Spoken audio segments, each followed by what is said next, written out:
Earth, a Love Story, written and read by Robin Lassiter. Chapter 6.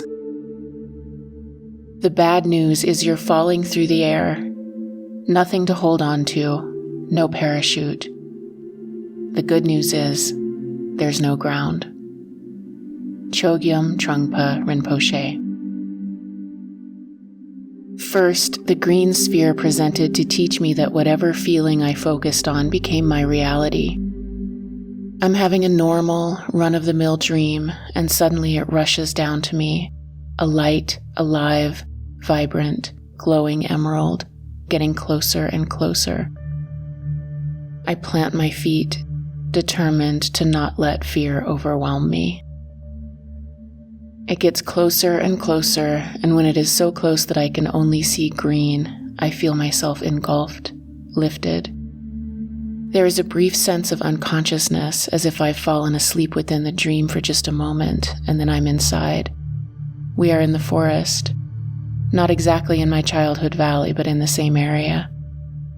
Pinyon and juniper and cactus and yucca. The air is dry and warm and fragrant with sage. Tiny pinyon needles carpet the ground, and dusty, periwinkle blue juniper berries gather in little depressions on lichen-painted rock. I know this land well. I know the short, scrubby buffalo grass and the giant cobalt sky full of bright white swelling afternoon clouds. The world is the same as in my waking life, except it is overlaid by a gentle, electric green. I feel like I am inside the sphere, but I can't see the edges. It simply colors me and everything around me. There's a definite presence here too, unseen but clearly felt. Masculine, peaceful, patient, steady, above me and to the right. When I sense him, I become overjoyed. So much joy that it almost physically hurts. The joy is stretching me, changing me, rearranging me from the inside, and I bear it as long as I can, and then it's like I can't stretch anymore. I'm a balloon that pops suddenly, and I fall. The presence is instantly gone, and now I'm terrified. The more I focus on the fear, the more I become the fear. I am confused, panicking, and afraid I'm going crazy. The green world gets dark and heavy, and I stumble through the landscape, grasping and gasping. I feel the tips of sharp, jabbing pinyon needles when I put my hand out to brace myself, and the world is hot and dry and relentless. I look down at my hand and somehow also look right through it. I'm invisible, and this terrifies me even more. I see my dogs nearby in the woods, and I call out to them. Where normally they would come smiling and swaying their heads and trotting over to me, now they completely ignore me. It's like I'm not even there. This sends me into a full, gasping panic, and then, thank God, the masculine presence returns and telepathically reminds me that this place is for training. I'm not trapped here. He suggests I cast my gaze to the heavens, and when I do, I feel an immediate sense of exaltation, safety, and that overwhelming bursting joy. There is a definite sense of up, of lifting, of greater light available, and of lucidity and coherence. The world around me gets softly brighter. I notice tiny yellow flowers near my feet. The pine needles are still there, but now when I reach out to touch them, they are velvet. I can feel every detail of them. The tiny sharp points, tipped orange, but bending gently now instead of stabbing. They are springy and bursting with green sappy life. I look over and see my dogs sniffing out bunny trails in the oak brush. I am hesitant, but I whistle. They instantly turn to me and bound over, and when I bend down to pet them, they roll over me and lick my face and hands and squirm around on my lap, elated to be with me. I visit these extremes again and again. The whole thing has an oddly biblical quality. There's a gnashing of teeth at one end of the spectrum, and an exhilarating rapture on the other. I thrash back and forth between these two states of being with a complete lack of grace. I'm like a child learning to walk, and my efforts are jerky and inelegant, but earnest. I practice and practice. It's like strengthening a muscle that I've never used. It is exhausting.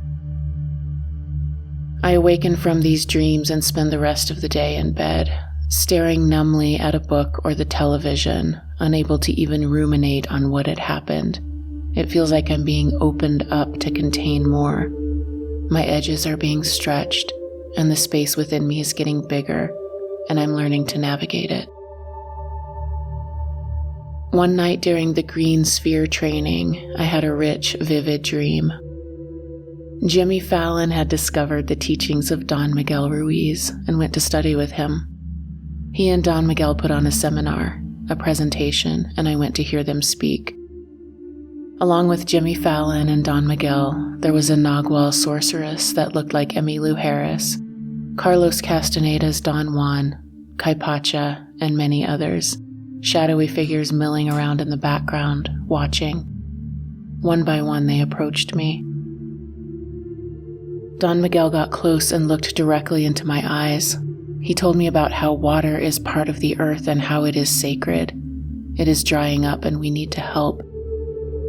The Nagual woman put her bony fingers, heavy with silver rings, onto my shoulders and talked to me about the suffering of animals. Don Juan told me about the trees who are guardians and how they need our protection. I definitely had the feeling that I was being scolded for not doing what I was supposed to be doing. They weren't too pleased with me, but as each of them spoke to me with a deep, solemn weight, Jimmy Fallon danced around them and made faces at me over their shoulders. He caught my eye when they got very serious and mocked their speech, shaking his finger dramatically and silently mouthing words. He played intermediary and comic relief on my behalf, and it lightened the whole mood. He even made Don Juan laugh, and by the end, they weren't too hard on me. As the dream closed, they were standing in a semicircle around me, eyebrows raised. "Now that you are paying attention again," they said, "what are you going to do about it?"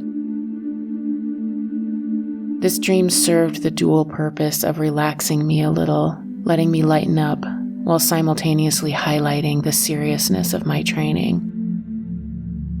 What was I going to do about the water and the animals and the trees? I didn't have any damn idea. The purple sphere is, blessedly, more pleasant, less gnashing of teeth, less being stretched open from one extreme to the other. There's a scholastic, academic feeling to it. It starts the same. I'm dreaming some regular, boring dream, and the beautiful amethyst orb approaches me, getting closer and closer as I look up, standing my ground. This time, instead of passing out and reawakening inside, I see the sphere flex around me like surface tension on water, and suddenly I pop inside. The world is lilac and beautiful. The light and color again overlay the landscape. It is completely clear to me that I am inside of the sphere. I can see its edges, and we are moving through the world together. A feminine figure, bookish and erudite, with her head bowed thoughtfully, long purple robes rustling against the ground, hands clasped gently behind her back, appears next to me. She is the picture of a dedicated monk, except for the wild, electric gray hair bounding from her head, hinting at a sense of humor. Another wink to me that this isn't to be taken so very seriously. She communicates with me telepathically. She tells me that this purple light is actually a frequency, a specific dimension, a resonance available and existing concurrently with my own. I look around. The world is the same, except for it is bathed in this glowing lilac light, and except for the way that I feel. I can see everything with clarity, particularly myself, my ego, my preferences and fears. There is no blame or anger or self-pity.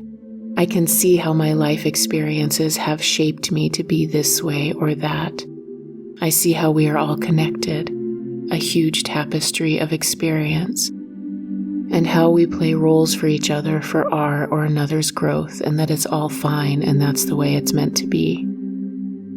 I could choose to be in this space or any other, and one isn't necessarily better or worse. It's more a degree of comfortability, and that was totally up to me. How uncomfortable does this have to get? The world, the reality that we're all hanging out in when we're here on this planet, doesn't have a preference one way or the other. It just reacts to free will. It is as if choice itself creates the space, and even though it is the same backdrop, it is also a literal new landscape. We walk along a gently ascending stone path, the orb that we're inside of matching our pace, moving quietly along with us. We are near the sphere's edge and can see both inside and outside at the same time. As we walk, the grasses and flowers and trees and even insects are transformed by the light, becoming higher, more vibrant, and rarefied versions of themselves. Up ahead, I see something writhing on the ground.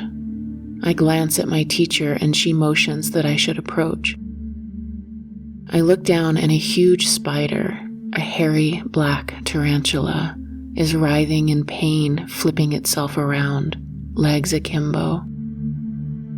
All of the tiny hairs on its legs and body are outlined in the same gentle purple glow, but it is clearly not okay.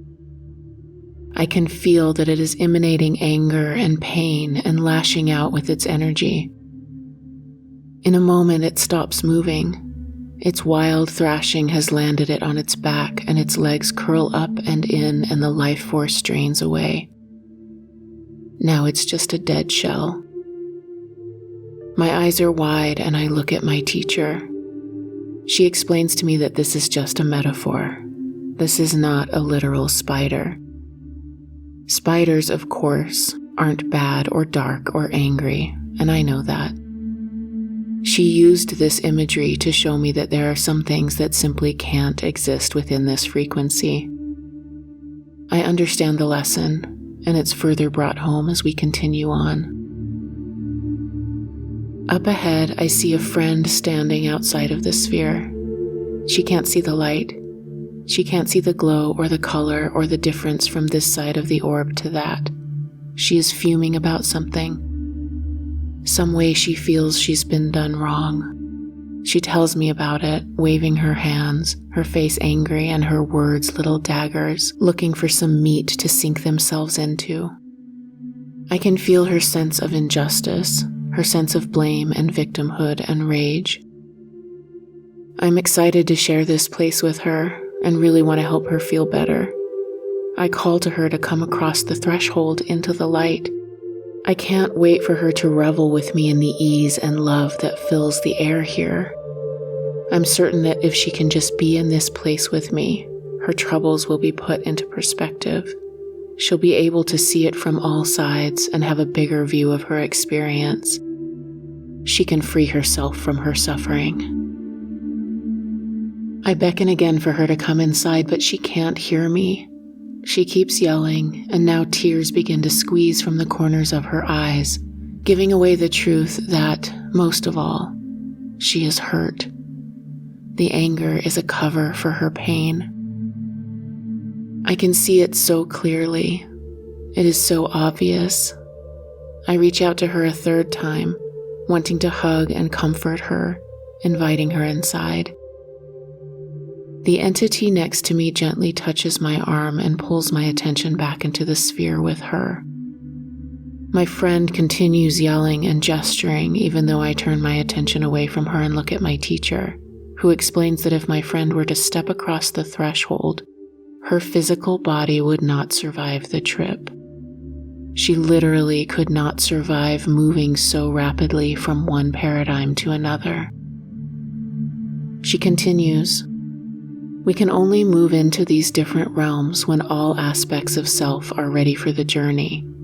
The spiritual body, emotional body, mental body, and physical body all have to be vibrating together in a frequency close enough to the frequency of the new space in order to move into that space. If any of those are not in resonance, the person simply can't make the journey. It is for the same reason that some people we speak to just can't hear us, or we can't hear some people when they talk. It's like reading the page of a book over and over, not retaining any of it. The words come out garbled, or like the wah-wah of Charlie Brown's teacher. It may as well be another language. It's not going to get through. That's why it's often so tumultuous before big life changes, especially when moving closer to soul work, closer to our true selves. We have to learn to drop the baggage, and that's hard and scary. We have to heal, integrate, learn, and that is incredibly difficult work that can't be rushed. My teacher conveys absolutely no judgment or sense of hierarchy as she explains this to me. It is purely instructional. There is no judgment of my friend, but also no pity for her. There is compassion, but not the subtle positioning that comes along with feeling sorry for someone. The information is pure, calm, and matter-of-fact.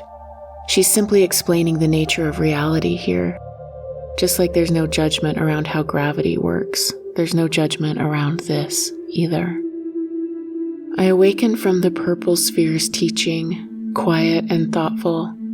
It all made complete sense to me, and in my dream state, I was easily inside of that space. Out in the world, in my everyday life, I was not. I didn't magically become someone who could see with clarity, not cast blame, not get caught up in feeling sorry for myself or lashing out, or feeling hopeless and alone. I was always aware of the truth of the lessons, but back in the world of form, they became difficult to access. Like all of my experiences, these teachings continue to unspool forward through time, up to and including today. When I was inside of the orbs receiving teachings, it was similar to the space I was in during the velvety, intelligent blackness episode. My consciousness was clear and information was available immediately. Answers arose as I asked the question, not separated by time or by the need for my brain and body and nervous system to process them. Back in the world, I was integrating the information through the medium of time and at my body's pace to incorporate what I'd learned. I certainly have had moments where I find myself back in that space, and with diligent practice, it is easier to access. But it seems cumbersome. So much has to be lined up. My physical health, my mental state, my body's level of stress or relaxation, and how distracted I am by some preference that's holding my attention. Sometimes everything aligns, and for an exhilarating moment, I am able to see everyone and everything from that space of love and ease, and it is reflected back to me like a beaming smile. It feels like grace. It feels like when I cast my gaze towards heaven in the green sphere and felt an exultant joy. I also think the green sphere, the stretching and pulling and making room, created some space to be able to feel love at that level. I've yet to sustain it, but it's beautiful, and I'm always grateful when I can hold on to that blessing for a while. Finally, we come to the blue orb. This rich, indigo blue sphere was definitely the weirdest. There wasn't a sense of a guide, but instead I had interactions with UFOs, craft, aliens. I'd seen things in the sky before that I couldn't explain. As a kid, that zipping red light high up in space that was reported around the world the next day. And of course there was my Ant-Man, but I hadn't put two and two together yet at all. This was different. When the blue sphere engulfed me, I woke up in a new place. This is still all happening in dreams, I think, but with this sphere the dreams were even more vivid. Vivid colors and sensations and emotions, the air alive, seemingly more dense and substantial than in the other dream worlds, and certainly more than in waking life. The blue sphere would float down, engulf and overwhelm me, and I would simply come to in a new place. Once I woke up on the ground in a small meadow on top of a mesa I had never been to, surrounded by my familiar pinyon and juniper trees. It was night, it was warm, and I had a sensation of being fully inside my body. This wasn't my disembodied consciousness. It felt very real, very physical. My bare feet were on the earth, and I was looking into the distance, into the sky, my head tilted up, taking in millions of stars above the dark trees around me. Suddenly, one star began to move, and then two, and then a dozen, and then the whole sky was swarming with alive, conscious, intelligent points of light, all interacting and playing together. I was ecstatic. I felt a bursting joy that brought me instantly into rapturous tears. I jumped and waved my hands, crying and laughing, and when they noticed me, they responded. They played with me. When I moved my hands, they matched the motion. They allowed me to conduct their movements as if I was in front of a symphony. I felt so much love, so much connection that I almost could not contain it in my body. The lights were full of joy and love too, and they flowed down out of the stars and swirled around me. As they got closer, they got smaller, so that by the time they were near to me, they were tiny, perfect, flying saucers, all lit up like close encounters of the third kind. We spun around together, faster and faster, and I was giddy and drunk on our communion. The next thing I knew, I was on the ground again, waking up again, looking around at the same meadow, but this time it was empty. I was alone. I looked up at the sky and saw the stars, normal, twinkling, beautiful, static, and cold. I woke up again, that's 3 times now, back in my bed, back to where the world was regular. The blue sphere was full of experiences like this. I am floating above a massive craft that's maybe 1/2 mile in diameter, disc-shaped perhaps, but hard to tell because I can just see the big flat expanse of it from above. I can see it, but I know it's cloaked because it's parked just off Highway 12, settled down into the valley, practically dipping its belly into the Purgatory River, and every now and then a car passes by, its headlights sweeping along the edge of this massive ship.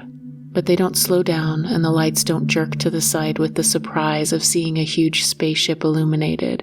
So, yes, it has to be cloaked. In the next moment, I am in the cockpit surrounded by glowing lights, red and blue and green and white. I take a look around and it is so incredibly familiar, but I suddenly wonder if I'm allowed to be there. The instant I have that thought, I am gone, back, waking up in my bed. One night I dream I have cancer. Everyone around me is all freaked out, so I put it together that I'm dying. I'm in a wheelchair and I glance into the distance, and there are massive, translucent blue ovals, the size of a 3 or 4 story building, that feel organic, alive like translucent jellyfish, gently pulsing. They are giant ships, no doubt, but oddly they are inside of a massive mountain. They are sentient, alive. They slowly split apart from the top, separating into 3 identical petals, which lower to reveal a core of pulsing white energy. The ecstasy I experienced with that swarm that came out of the stars was here too. I am so deeply excited and feel such love and joy as I witness these gorgeous vessels open themselves. I guide my wheelchair down a pathway and towards the glowing oval ships and notice that there are others around me, all headed in that direction. My time with the blue orb was never scary. It was always thrilling and joyful. One night I found myself watching two almost comically stereotypical aliens. Big gray heads, large eyes, long thin fingers, working over my body on some sort of metallic table with bright lights all around. My awareness was above and behind them to their right. I was peering curiously over their shoulders as they worked. They were struggling with something on my body. One of them eventually noticed me watching and nudged the other. Suddenly they were wearing lab coats, and there was an energy of what I can only describe as shtick.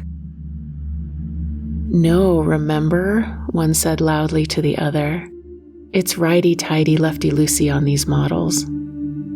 They both glanced at me to make sure I was watching and then made a big show of unscrewing something like a port that was sticking out of my neck. As they did, my consciousness was sucked back into my body and I woke up. I didn't know what to make of the blue sphere. I still don't know what to make of the blue sphere, but I really loved it. And oddly, many years later, here in the present as I'm writing this, I've developed an area of cancer in my neck, right where the two comedians were working.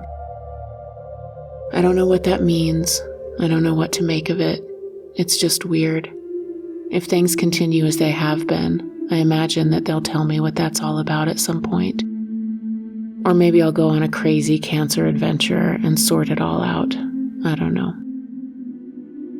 From the beginning of these experiences, from the first moments of paralysis, up through my education by orb, I would guess that about 3 months passed.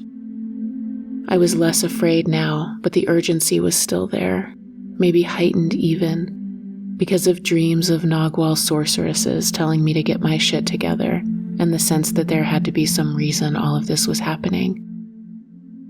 The idea that I needed to prepare myself for something had never left me. Because of that, I decided to make a big change in my life. My house in northern New Mexico with its 30-year mortgage and upkeep and lots of empty space, since I really only lived in 2 rooms anyway, suddenly seemed ridiculous and untenable. And I guess I was supposed to save all the water and the animals and the trees somehow. I didn't know what they, the orbs, my dreams, wanted me to do, but I didn't think that staying safe and comfortable in my modular home on 2 acres was going to cut it. I made the decision to leave. I wanted to sell my house, but was worried it wouldn't happen fast enough, so decided to rent it out. I would give everything away and live close to the land. I wanted to get simple, get present, see what would happen without the distraction of comfort and television and running water. As soon as I made that decision, the feelings of pressure and unease diminished and were replaced by a magical, continuous, undeniable string of synchronistic events. I wasn't altogether unfamiliar with this pattern. I'd felt this before, that feeling of being caught and held when I'd left out of a bad situation. This time, though, it was magnified and heightened. I decided I wanted to live in a yurt, since it would be easy to erect and cheap, and I could pack it up and leave with it whenever this adventure was over. The thought entered my mind, and the next day, on a visit to a local farm, one of the owners mentioned they were selling a yurt. In a couple of weeks, I was purging my possessions, getting ready to move from an 1,800 square foot house with a huge outbuilding into a 265 square foot yurt. I gave away almost everything. I gave away my saddles, including my very first one, smooth and rich and soaked with oil, the leather supple and almost black and smelling like my childhood. I gave away my gardening tools and my chickens and my fishing equipment and my furniture and my books. Well, some books. I could never bear to part with them all. And pots and pans and plants. And my horse. It was wrenching. I cried every day, examining some object filled with memory and attachment to what my life could have been if I could have just been a normal person. I'd finally arrived in a stable place. Nice house, good job, healthy and connected to nature. And now here I was, packing and purging and letting it all go. I let go of a future I thought I could have. I was releasing a version of myself that could have been. I could have had a picket fence and 2.5 kids. But no. Here I was stripping my life down to the basics because some glowing balls of light and Don Miguel were pestering me, keeping me up at night, pushing me to level up. There was a lot of grief around surrendering to that, but the dreams were still there and the synchronicities were fast and furious. Inside the grief there was also excitement, a sense that I was stepping into my real life. I was surrounded by support, and I was also deeply lonely. I stepped across the threshold, crossed into the void, and I knew no one could follow me there. I rented out my house and they were set to move in on the 31st of December, 2012. On December 10th, I still had no place to erect my yurt, no land, no home, and I was square in the free fall of another huge leap of faith. I had removed all of my safety nets, but was supported by such grace that I was not afraid of falling at all. On December 15th, I looked up to the sky and said, "If this is what you want for me, I need a place to live. I need land, it needs to be cheap, and it needs to be now." By the end of the day, a friend contacted me. She knew someone who owned 200 empty acres, and I could live there for $100 a month. On New Year's Eve, I was in my new home. I had no running water, no plumbing, no refrigerator. I did have one small solar panel and a lamp and a wood stove and 2 dogs and endless pinyon and juniper scrub and stars and elk and owls who called at night and coyotes who called in the morning. Orion rose in the winter sky, accidentally framed in my window, and I felt perfectly aligned with everything. Once again, I had arrived, just in the nick of time, just under the wire. This was the first leap I had taken in my life, following the North Star, instead of trying to outrun something or someone or myself, and for the first time I felt like a real person.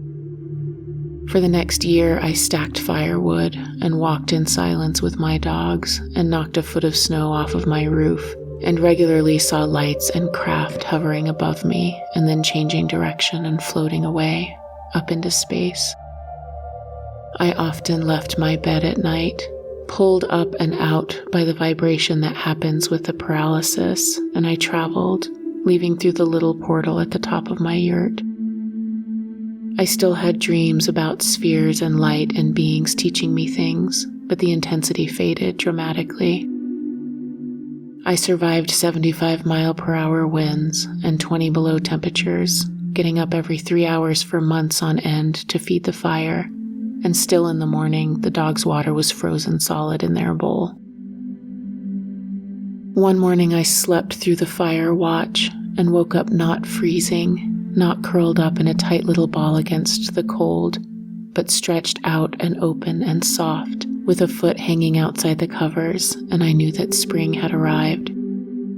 The contrast of working hard to survive the winter against the sudden ease and gentle warmth of the first spring morning is still one of the most glorious feelings I've ever felt.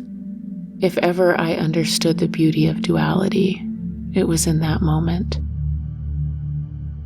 I'd come through the long cold winter, in bed always with socks and a hat and layers, never getting a full night's sleep, experiencing the dread of waking to find the fire fully out, having to lay it again from scratch, whole body shaking violently as I crumpled paper and laid twigs and kindling into a teepee shape, and then the medium logs and then a big one so I wouldn't have to get back up for a while, and hoping to God it didn't collapse and put itself out before it could get going.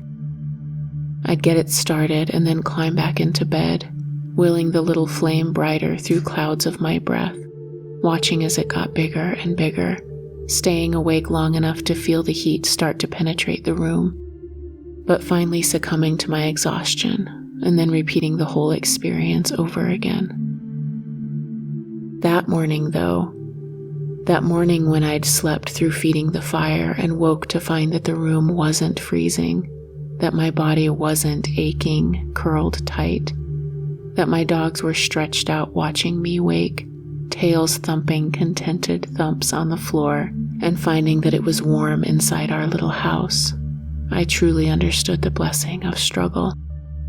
I would not have any idea how to appreciate a warm morning without the million cold nights that had come before. Me and the dogs slept in that day, and it was, for real, the best sleep of my life.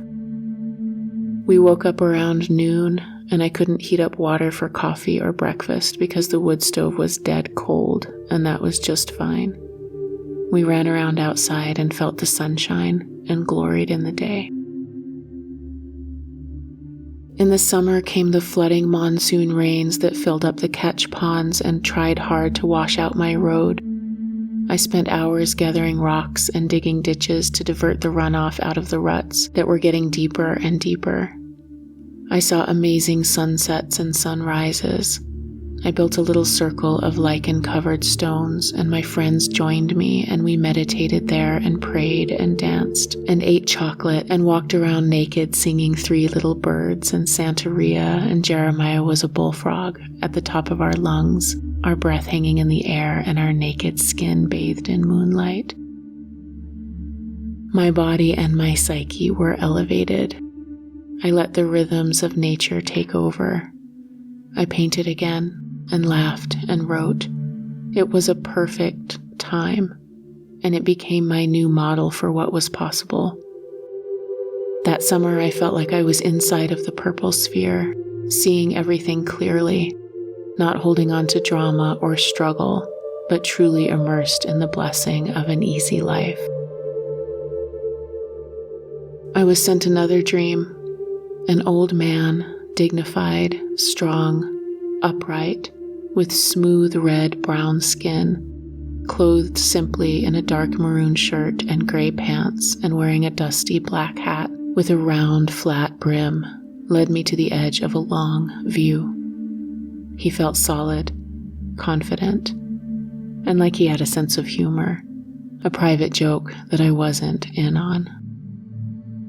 He kept glancing sideways at me with a little halfway grin on his face until suddenly, in a flash, he took my chin into his strong, leathery hands and pulled open my mouth, fingers prying my jaws apart, and applied a local anesthetic to my teeth and gums, way in the back, on the lower right side.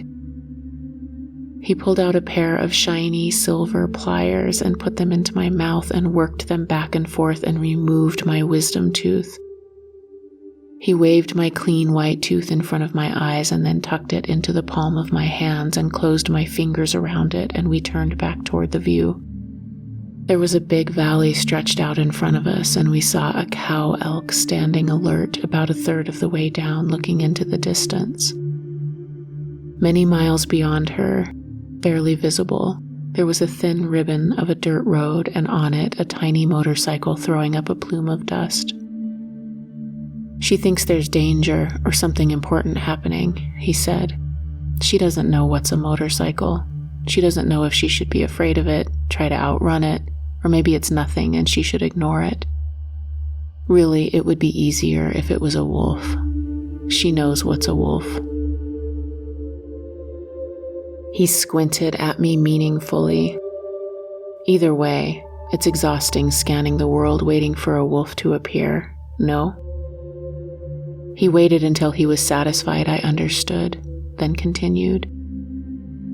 Anyway, the world doesn't want to give you a wolf. The world wants you to realize that there is no wolf, and it is you that bends, and not the spoon. He flashed his eyes at me and chuckled, grabbed my jaw and peered inside my mouth. How's the tooth? No swelling? Good. Now wake up. These dreams and beings were always telling me to prepare, to get ready, to wake up. Here in my yurt on the land with no neighbors and in the silence and connection, I almost felt like I could. One night in late summer, I sat in my circle and looked up at the big full moon. I asked her for a favor. I was so safe and alive and knew that I had big work to do, and I felt ready. I knew that this time with the land and the yurt and the dogs wouldn't last forever. I was on the path, but I wasn't there yet, and it was time to get to moving on. I was in the middle of getting my yoga teacher training certification, and in our studying we'd come across a quote attributed to a nameless sage who'd been asked something like, "How long does it take a soul to evolve out of the cycle of suffering?" The sage replied, "Imagine a mountain 3 miles wide, 3 miles high, and 3 miles long.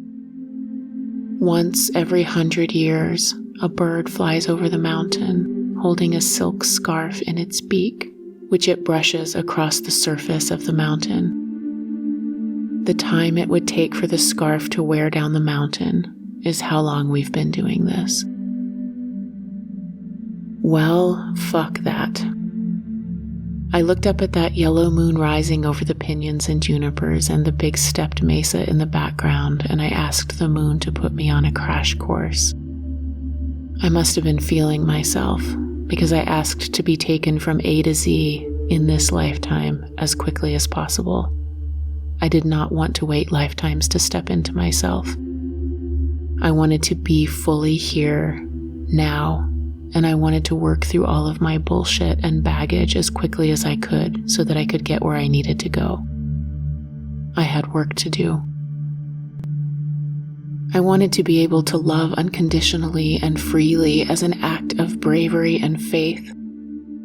Cynicism is boring and fear-based. I wanted love. Love that the universe is made of, shining through my own individual divine collection of atoms and quarks and all of the spaces in between. I was terrified to surrender to that love, but exhausted from the struggle of resistance, from desperately seeking rescue by some other. I wanted the excruciating beauty of falling so deeply in love with everything and everyone that there was no hope for recovery. I wanted to lay down my struggle and dive or slide or slip or sink or float or simply step into the reality of that love. And I prayed that when I finally surrendered, my heart would break into 1,000,000 pieces and I could never put it back together again. Please, I begged, please break me open. Please, I know I'm capable of so much love. I want the shortest route possible to becoming a real, actualized human. I want to be able to love as much as I know I can. Bring it on. I can handle it. Come on, shatter me into being. I don't recommend praying that prayer, but if you do, be prepared to have it answered and hold on tight.